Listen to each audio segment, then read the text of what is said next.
오늘부터는 예수님께 담당시킨 죄라는 제목으로 설교했던 찰스 스펄전 목사님의 설교를 통해서 이사야 53장 6절의 말씀을 묵상하겠습니다. 오늘은 이 설교의 첫 번째 요점인 강해의 방법으로 본문을 생각해 봅시다 라는 내용의 첫 번째 부분을 묵상하도록 하겠습니다. 먼저 본문의 말씀을 읽겠습니다. 우리는 다 양 같아서 그릇 행하여 각기 제 길로 갔거늘 여호와께서는 우리 모두의 죄악을 그에게 담당시키셨도다. 아멘. 설교 내용을 읽겠습니다. 자, 이 성경 구절은 본문이 말하는 모든 사람들이 공통적으로 고백하는 죄의 고백으로 시작합니다. 하나님께서 택한 모든 백성이 이 본문에 해당됩니다. 그들은 모두 타락했으며 책임감 있게 살았던 이들도 실제적으로는 모두 죄를 지었습니다. 그러므로 먼저 천국에 간 이도 또 나중에 천국에 갈 이도 모두 같은 소리로 일제히 우리는 양 같아서 그릇 행하였습니다 라고 고백합니다. 그러나 이 고백은 모두 일치하여 마음에서 나온 고백이지만 개인마다 다른 점이 있습니다. 우리는 각기 제 길로 갔거늘. 각 개인에게 해당되는 특별한 죄가 있습니다. 모두 죄를 지었지만 각자가 지닌 특별한 괴로움의 죄가 있으므로 그 죄가 다른 친구들에게는 없을 수 있습니다. 참된 회개의 특징은 회개가 다른 참여자와 연관성을 갖는 반면 또한 고독한 위치에 서야 함을 느끼는 것입니다. 각기 제 길로 갔거늘. 자, 이 말씀은 각자 자신에게 비춰진 빛을 거슬러 지은 죄를 고백하거나 최소한 다른 친구에게서는 찾아볼 수 없는 죄를 심하게 지은 것을 고백하는 것입니다. 일반적이면서 특별한 이 고백은 형언할 수 없는 훌륭한 특징들을 많이 포함하고 있습니다. 이 고백은 매우 솔직합니다. 여러분은 이 고백 속에서 사과의 말을 한마디도 찾아볼 수 없지만 한마디도 고백의 힘을 상실한 말이 없음을 볼 것입니다. 더욱이 이 고백은 상당히 깊은 면을 보여줍니다. 생각이 없는 사람 같으면 본문 중에 이 말, 우리는 다 양 같아서 그릇 행하여에 알맞은 은유법을 사용하지 않았을 것입니다.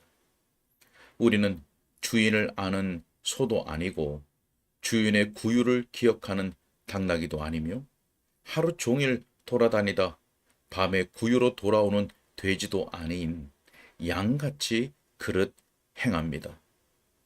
우리는 보살핌을 받아야 할 피조물이지만 자기를 돌본 손길에 감사할 줄 모릅니다.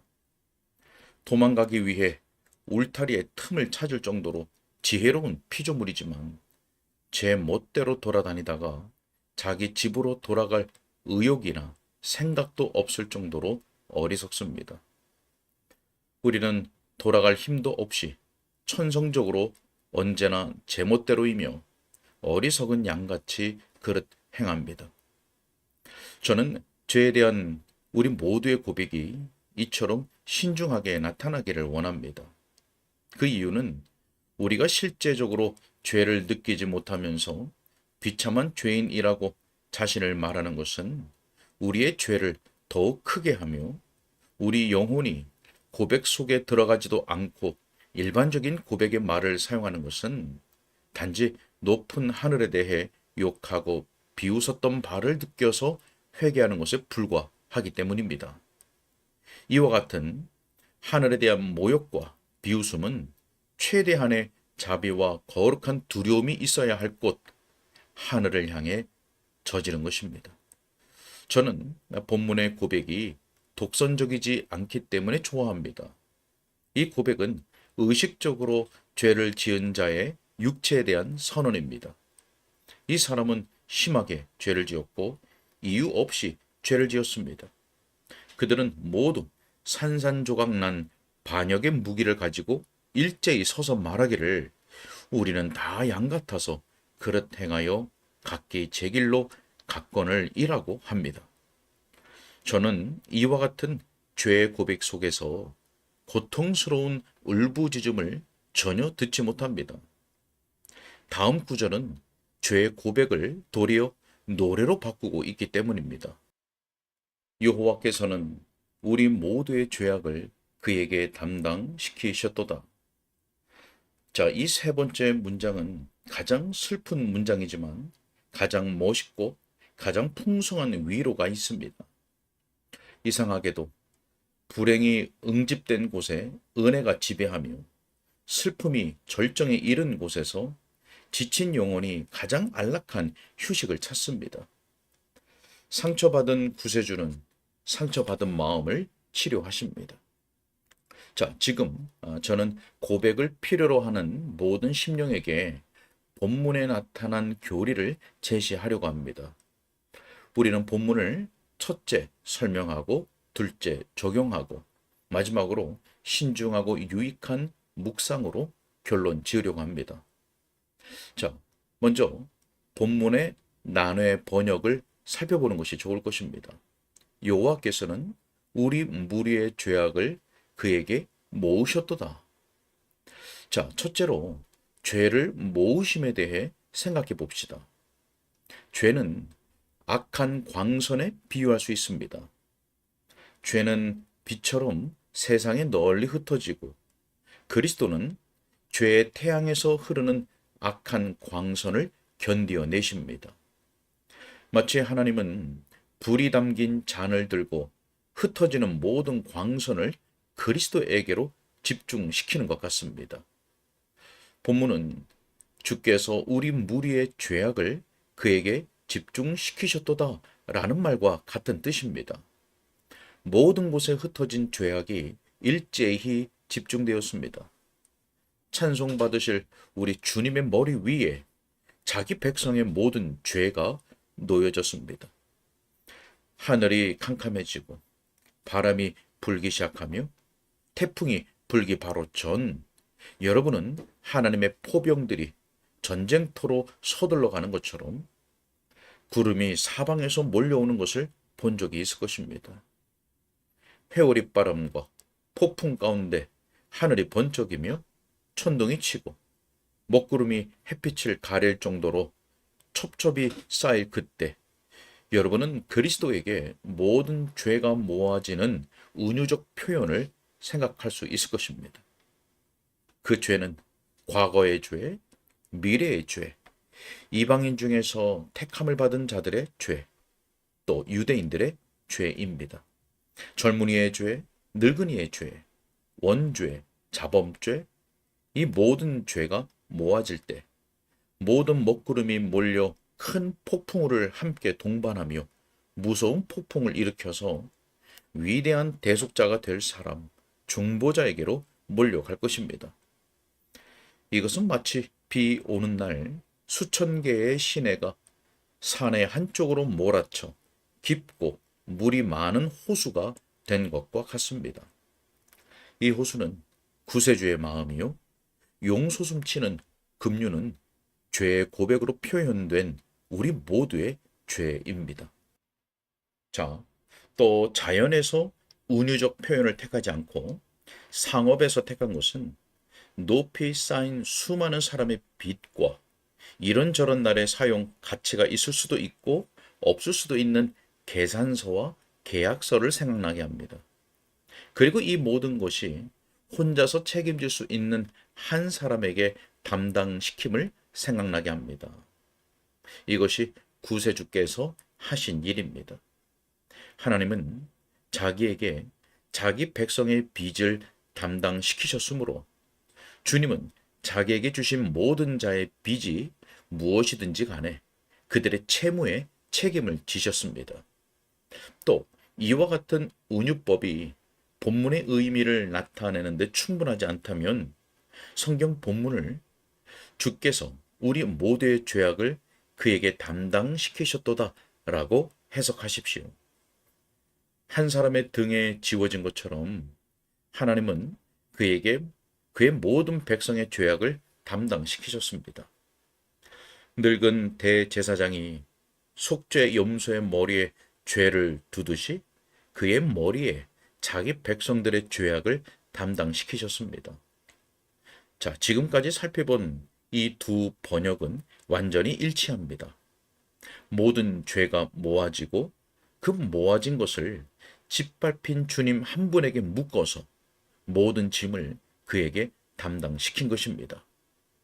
자, 둘째로 모든 죄가 죄 없이 고통당하는 대속자에게 모아졌다는 사실을 생각해 봅시다. 제가 고통당하는 이라고 한 것은 본문의 문맥이 그렇게 말하고 있기 때문입니다. 이사야 53장 5절에 그가 찔림은 우리의 허물 때문이요 그가 상함은 우리의 죄악 때문이라. 그가 징계를 받음으로 우리는 평화를 누리고 그가 채찍에 맞음으로 우리는 나음을 받았도다.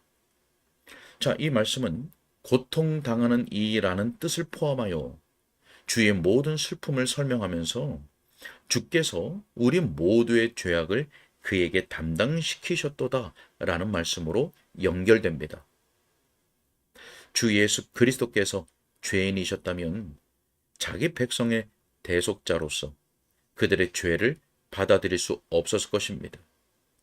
그러나 그리스도는 신성에 대해서는 거룩, 거룩, 거룩 만군의 주여라고 찬양받으실 만합니다. 인성에 대해서는 기적적으로 모든 원죄에서 자유롭고 거룩한 삶을 사셨으므로 점도 없고 흠도 없는 하나님의 깨끗한 어린 양이셨습니다. 그러므로 그는 모든 점에서 죄인의 방, 죄인의 장소, 죄인이 있는 곳에 설 수 있었습니다. 자, 본문이 말하는 교리는 그리스도는 자기 어머니가 낳은 사람임에도 불구하고 참 하나님이시며 가장 진실하시고 영화로우신 창조주, 보호자이고 또한 자기 백성의 모든 죄를 자신이 담당할 위치에 서셨으나 여전히 죄 없으신 분이심을 보여줍니다. 그리스도는 인간의 죄를 짓지 아니하시며 죄를 지을 수도 없으시지만 도리어 다른 사람의 죄를 친히 담당하신 분이십니다. 신학자의 말에 따른다면 전가되었다 라고 합니다. 그러나 이 말이 우리가 이해하기에는 충분하지만 이 말의 사용이 대속의 교리를 반대하는 자들의 잘못된 개념을 진실인 것처럼 보이게 하지 않을까 의심이 듭니다. 그러나 전가라는 표현보다 더 신비스러운 표현으로 하나님의 백성의 죄를 예수 그리스도에게 실제적으로 담당시키셨다라는 표현이 좋은 것 같습니다. 하나님이 보시기에 그리스도는 죄인으로 취급되었을 뿐 아니라 바로 그 자체였습니다. 저는 어떻게 그럴 수 있는지는 모르지만 본문에 따른다면 하나님의 백성의 죄를 그리스도 예수의 머리 위에 담당시키셨습니다. 고린도후서 5장 21절에서 말씀합니다. 하나님이 죄를 알지도 못하신 이를 우리를 대신하여 죄로 삼으신 것은 우리로 하여금 그 안에서 하나님의 의의가 되게 하려 하심이라. 자, 그는 단순히 그들의 죄의 형벌을 담당하실 것도 아니며 그들의 죄의 전가를 담당하실 것도 아니고 도리어 그들의 죄악을 담당하실 것이라고 기록되지 않았습니까? 전가라는 표현보다 좀 더 깊고 참된 의미에서 본다면 우리의 죄를 그리스도에게 담당시키셨습니다. 저는 이것을 표현할 수도 없으며 제 마음에 간직한 생각을 전하는 것도 아닙니다. 그러나 예수님은 결코 죄인이 아니시며 또 죄인이 될 수도 없습니다. 하나님께서는 이와 같은 불경한 생각을 우리 입에 담지도 말며 우리 마음에 품지도 말라고 하셨습니다. 예수님은 죄인이 아니심에도 불구하고 자기 백성의 죄를 자신이 담당하셨습니다. 아멘. 오늘은 여기까지 읽겠습니다.